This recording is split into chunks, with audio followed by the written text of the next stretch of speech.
2024 সালে 2 অক্টোবর অর্থাৎ বুধবার দেবীপক্ষের সূচনা।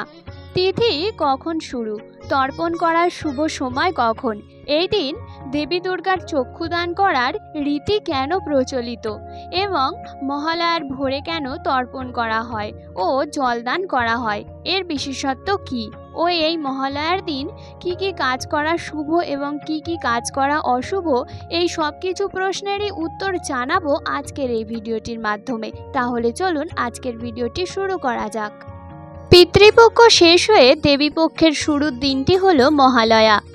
এই দিন অনেকেই গঙ্গা স্নান সেরে পিতৃপুরুষের উদ্দেশ্যে পিণ্ডদান করে তর্পণ করেন। মহালয়া কথাটির অর্থ মহৎ আলয়। একটি মত বলে এর অর্থ প্রেতের আলয়। শাস্ত্রমতে এই দিন প্রয়াত আত্মারা মর্তে আসেন বলে মনে করা হয়। মহা যোগ আলয় জুড়ে এই শব্দ, সন্ধির নিয়ম মেনে শব্দটি সেক্ষেত্রে হওয়ার কথা ছিল মহালয়। তাহলে মহালয়া কেন? এর কোনো ব্যাকরণগত ব্যাখ্যা নেই। বিশেষজ্ঞদের মতে অন্ধকার পেরিয়ে দেবীপক্ষের শুভ সূচনা হয় বলে শব্দটিকে স্ত্রীলিঙ্গ করে মহালয়া বলা হয়। এই দিনটিকে ঘিরে নানা পৌরাণিক কাহিনী থাকলেও মহাভারতের সঙ্গে মহালয়ার নিবিড় যোগ রয়েছে।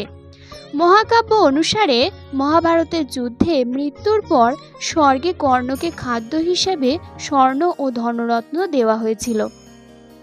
কর্ণ তখন দেবরাজ ইন্দ্রকে প্রশ্ন করেন যে কেন তাকে খাদ্যের বদলে এই সব দেওয়া হয়েছে। ইন্দ্র জানান কর্ণ চিরকাল ধনরত্ন ও স্বর্ণ দান করে এসেছেন, কিন্তু পূর্বপুরুষদের কখনো জল খাদ্য দেননি, তাই তাকেও খাদ্যের বদলে এই সবই দেওয়া হয়েছে। কর্ণ জানান তিনি তার পূর্বপুরুষদের বিষয়ে অবগত ছিলেন না, সেই কারণেই তাকে আবার 15 দিনের জন্য মর্তে পাঠানো হয়। ফিরে এসে কর্ণ পিতৃপুরুষের উদ্দেশ্যে পিণ্ডদান করেন। সেই থেকেই নাকি এই বিশেষ দিনে পিতৃপুরুষের উদ্দেশ্যে জল দেওয়ার এই রীতি। আবার রামায়ণেও এই তর্পণের উল্লেখ পাওয়া যায়।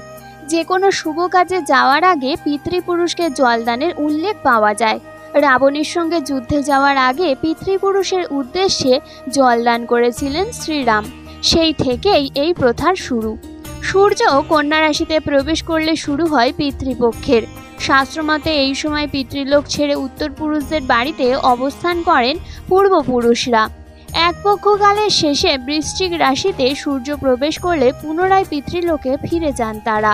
কিন্তু এই দিন দেবী দুর্গার চক্ষুদান করার রীতি কেন প্রচলিত? মনে করা হয় দুর্গাপূজার সূচনা হয় দেবীর চক্ষুদানের মাধ্যমেই।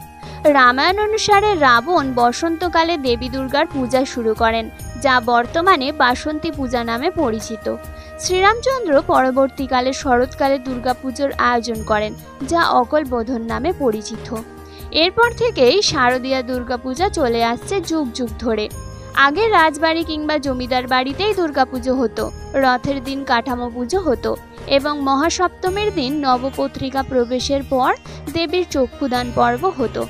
যেহেতু মহালয়ার দিন দেবীপক্ষের সূচনা হয়, তাই পরবর্তীকালে মহালয়ার দিনই প্রতিমার চক্ষু আঁকার চল শুরু হয়। চক্ষুদানের পরই প্রতিমায় প্রাণ প্রতিষ্ঠা হয়। মহাসপ্তমীর সকালে শুদ্ধাচারে ডান হাতে কুশের অগ্রভাগে নিয়ে দেবী দুর্গাকে কাজল পরানো হয়। প্রথমে ত্রিনয়ন, তারপর বাম চক্ষু ও শেষে ডান চক্ষু আঁকা হয় মন্ত্র উচ্চারণের মাধ্যমে। পর্দায় ঢাকা ঘেরাটোপে পুরোহিতের উপস্থিতিতে লেলিহান মুদ্রায় মোট 108 বার বীজ মন্ত্র জপ করা হয়। এরপরেই মৃন্ময়ী থেকে চিন্ময়ীতে রূপে প্রতিষ্ঠিত হন মা দুর্গা। তবে শুধু দুর্গার না, তার 4 ছেলে মেয়ে লক্ষ্মী, গণেশ, সরস্বতী ও কার্তিক, এমনকি তাদের বাহনদেরও প্রাণ প্রতিষ্ঠা করা হয়। তবে বর্তমানে বারোয়ারি পূজার সংখ্যা বহু গুণে বেড়ে চলেছে, তাই অনেক শিল্পীরা কাজের সুবিধার জন্য মহালয়ার আগেও চক্ষু আঁকেন মা দুর্গার। তবে একথা বলাই বাহুল্য যে মহালয়ার চক্ষুদানের গুরুত্ব হিন্দু ধর্মে অনেক। এই দিনেরই পর থেকে ঢাকে কাঠি পড়ে যায় দুর্গাপূজার। কিন্তু মহালয়ার ভোরে কেন তর্পণ করা হয়, এর বিশেষত্ব কী? মৃত্যুতিথিতে সম্ভব না হলে পিতৃপক্ষের শেষ দিন অর্থাৎ অমাবস্যা তিথিতে বা মহালয়ার দিন ভোরবেলা তর্পণ করা হয়। দাতা কর্ণের আত্মা স্বর্গে অবস্থান করলে তাকে খাবার হিসেবে সোনা এবং রত্ন দেওয়া হয়। কর্ণ এই কাজের কারণ জানতে চাইলে তাকে জানানো হয় দাতা কর্ণ সারা জীবন সোনা এবং রত্ন দান করে গেছেন। পিতৃপুরুষের উদ্দেশ্যে তিনি কখনো খাবার বা জল দান করেননি, সেই কারণেই তাকে স্বর্গে সোনা এবং রত্ন খাবার হিসেবে দেওয়া হয়েছে। কর্ণ তখন স্বীকার করেন যে পিতা এবং পিতৃপুরুষদের যে খাবার এবং জল দান করতে হয় সেই বিষয়টি তিনি জানতেন না। এই বিষয়ে তার মা যুদ্ধের আগে রাতে তাকে জানান।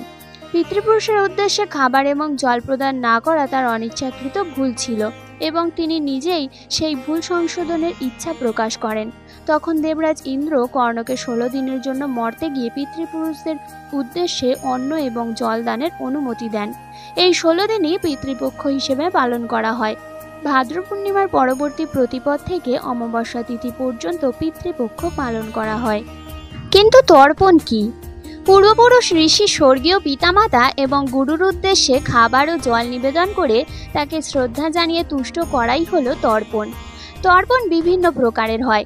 বিভিন্ন তর্পণের বিভিন্ন প্রক্রিয়া বা রীতি প্রচলিত রয়েছে। পুরাণে বলা হয়েছে পিতৃপুরুষ তুষ্ট হলে তাদের আশীর্বাদে জীবদ্দশায় দীর্ঘায়ু, ধনসম্পত্তি, জ্ঞান, শান্তি এবং মৃত্যুর পর স্বর্গ ও মোক্ষ লাভ হয়। পূর্বপুরুষের মৃত্যু তিথিতেই তর্পণ করা হয়। মৃত্যু তিথিতে সম্ভব না হলে পিতৃপক্ষের শেষ দিন অর্থাৎ অমাবস্যা তিথিতে বা মহালয়ার দিন ভোরবেলা, যে অমাবস্যা তিথি কোনো প্রেত কাজ করার জন্য শুভ বলে মনে করা হয়, তখনই তর্পণ করা হয়। 2024 সালের মহালয়া 2 অক্টোবর ইংরাজি এবং বাংলায় 15 আশ্বিন বুধবার। অমাবস্যা তিথি 1 অক্টোবর রাত 9:49 তিথি শুরু হচ্ছে এবং থাকছে 2 অক্টোবর রাত 11:37 পর্যন্ত। মহালয়ায় পিতৃপক্ষের অবসান হয়ে দেবীপক্ষের সূচনা হয়, তাই এই দিনটির বিশেষ গুরুত্ব রয়েছে। জ্যোতিষশাস্ত্র মতে এই দিন কিছু টোটকা মেনে চললে আমরা আমাদের ভাগ্যের হাল ফেরাতে পারি। কিছু বিশেষ টোটকা রয়েছে যা মেনে চলতে পারলেই খুব উপকার পাওয়া যায়। আবার এমন কিছু কাজও রয়েছে যা এই দিন একেবারেই করা উচিত নয়। চলুন জেনে নিই সেইগুলি। কী কী কাজ করবেন? মহালয়ার দিন যদি সম্ভব হয় তাহলে বাড়িতে 5 জন কিংবা 7 জন পুরোহিত সেবা করুন।